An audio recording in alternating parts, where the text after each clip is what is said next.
My childhood. From the time I was about 5 years old, I began, uh, let me start again. Sure.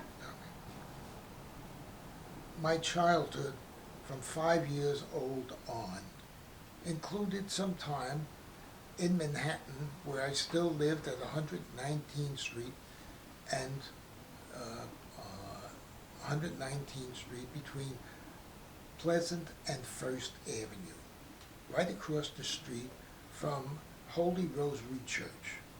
And I used to go to Holy Rosary Church and had Monsignor Archesi, who was the uh, chief of that, or who was the pastor of that church. And he was a sweet guy, always very pleasant to all the kids. And whenever we had a Sunday Mass, he'd walk up and down the aisles and talk to all the kids. And they would react, and I would react, and it was a very nice setting. Uh, One day I went out to early in the morning for breakfast, not for breakfast, after breakfast. The whole area at the time was uh, uh, was lacking in cars. Maybe one car a day would run up and down the block with two cars. There would be no cars parked on the street. Uh, coal, coal trucks carrying coal to go into the coal bins of the various houses would be there. And we would run around the streets doing various things like playing marbles, tag, things of that sort.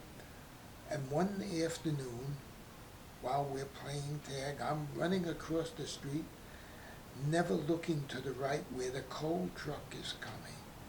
All of a sudden, here brakes and bum bum bum bum bum bum bum. I turn around and there is the coal truck. I had run right in front of the coal truck. It would have killed me except that the driver was so competent and capable, and the truck was in good shape. Of course, all the coal from the top of the truck came off. That's where all the little bounces were. And all of a sudden you see all the little old ladies coming out with their buckets, picking up the coal. So they cleaned up the street, but they took all the coal with them. And they left. My mother, hearing that screech, looked out the window because our apartment at that time was overlooking 119th, was looking, overlooking the street, right? She looks out, she sees me there, and she screams, right? Because she she saw me in that kind of situation. Uh, and so I went home and she paddled me, you know, a woman's paddle, it's like peanuts, right? But nonetheless, it made me realize that I had to be a lot more careful.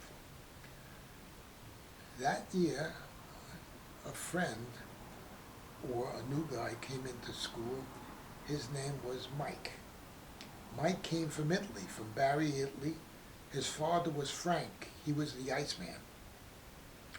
Mike and I became friends because Mike could not speak English too well, and we were in an area at that time which had more non-Italians than Italians because we had moved from 119th Street to 147th Street. And Mike and I became friends because he needed to have a friend, and I thought, poor kid is all by himself, right? So we started to talk, and we became friends, and he invited me to the ice shop. And I went to the ice shop with him, and he showed me how he cut the ice, how he delivered the ice, how he split rails, like Abe Lincoln split rails, how he split rails, and he taught me how to do all that stuff. It really was a lot of fun. It was my first job. I was 10 and a half years old at that time. And it was my first job, and I got paid by tips. So if I delivered to this little old lady's apartment, putting the ice on the dumbwaiter and pulling the dumbwaiter up to the third floor, then going up to the third and taking the ice out and putting it into the ice box, and she'd give me 2 cents. That was my money. My own money. I learned how to save money at that point in time. That was my first job. During that same period of time, walking along the streets, I would look for any monies that dropped in the grates, because there were grates where you walked, and those grates opened up to basements where furnaces were and provided aeration for the furnaces. But they also provided a good catching pot for people who dropped coins.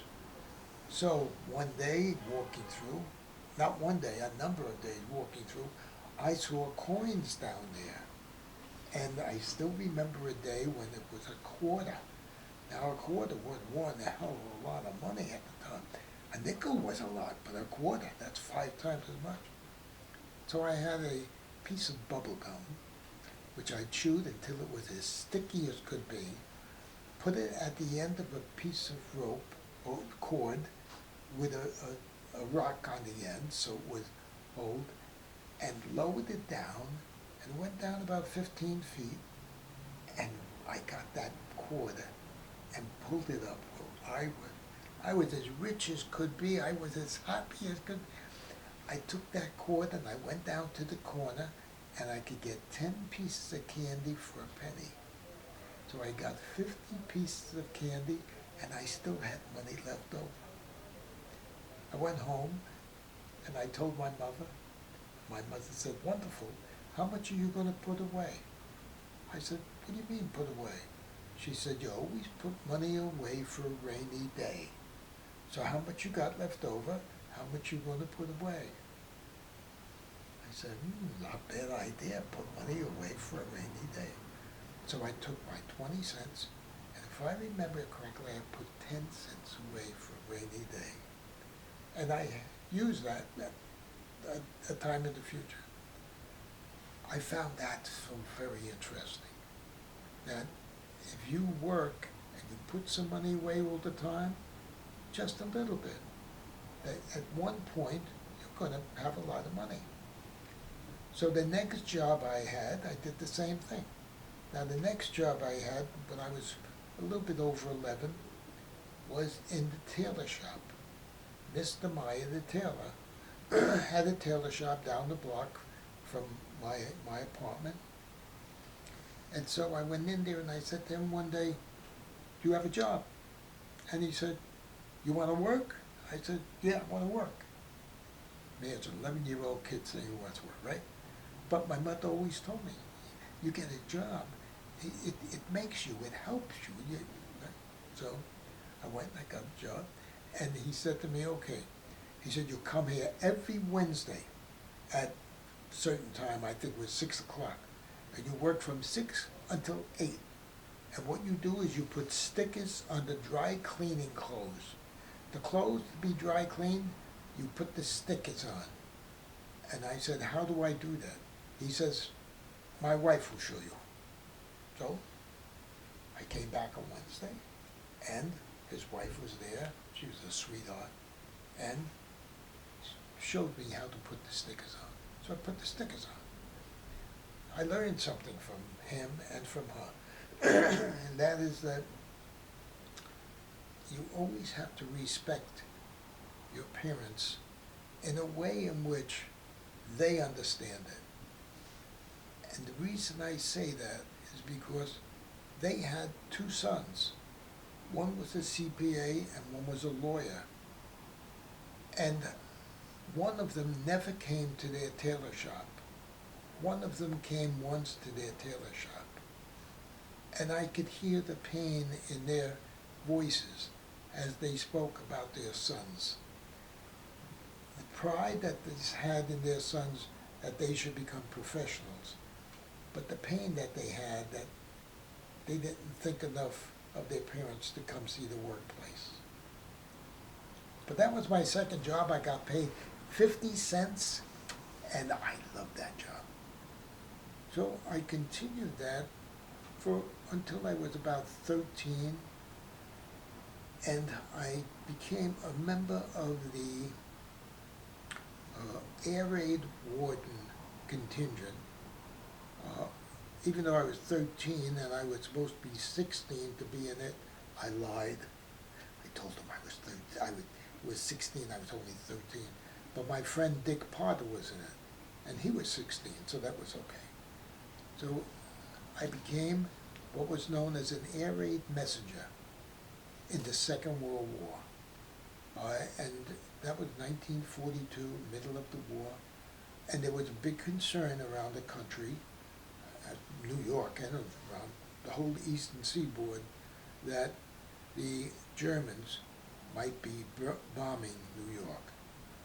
And so we were trained in how to deal with our part, which was basically messenger service, but also assisting when the air raid warnings came up, to make sure that people put their lights out. Because the fear was that you have one light on and the bomb comes down, it's going to affect lots of people. So we did that.